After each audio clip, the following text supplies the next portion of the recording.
Mahmuratni tanmaysizlar, to'g'rimi? Yo'q. Men sizlarga bitta she'r aytaman. Xo'sh, nima savol berasan, Mr. Qorbobo? Sharik. Nima? Bitta sharik deb shuncha yo'q dedim. Ha? Nextmi?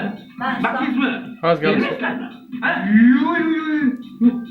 Hali o'tibozlar. Menga mashina bera olmaydigan Qorbobo bu ham kerak emas. Tanay faktor beradi. Bir haqiqat. Haqiqat.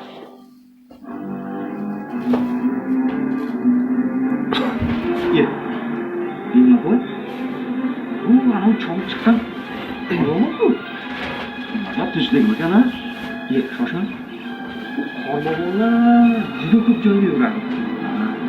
Ular qayerda san'atkor bor, shoir bor, aqliga oid qiziqchi bor, bular aniq biladi.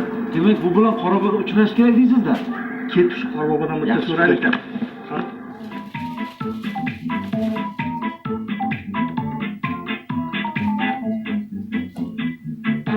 Assalomu alaykum Qorbobo. Siz mashina bermaysiz.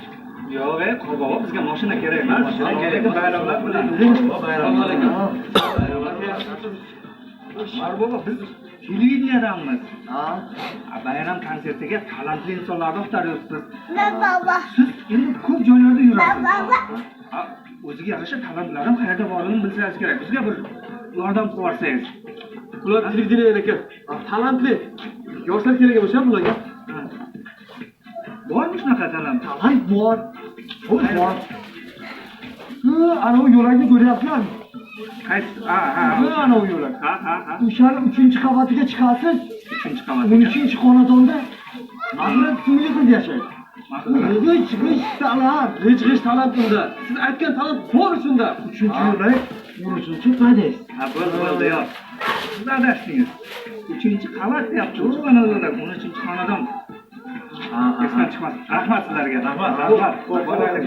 Ammo bir lekini bor. Xo'sh. Nima lekin? Qorbobo ayting. Mahmuratning otasi sal qattiq qo'lroq. Qattiq qo'l bo'lsa nima qildi? To'g'ridan-to'g'ri Mahmurat so'rasangiz, sizlar noto'g'ri tushunib qolish mumkin. Qorbobo, xavotir olmang. Nega yursinman? Odamlar bilan muomala qilish san'ati menda juda yuksak darajaga yetgan. Judayam. Qiynalib nima qilasiz? Mana bu Qorbobo kiyimni kiyib oling. Nima? Mahmuratning otasi Qorboboni o'lgidek hurmat qiladi. Jonini bergidek Qorboboga borini beradi u odam. Bu yaxshi fikr. Zo'r fikr. Qorboboga boramiz. Bahonada maqsadni ham aytib olamiz.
Nima?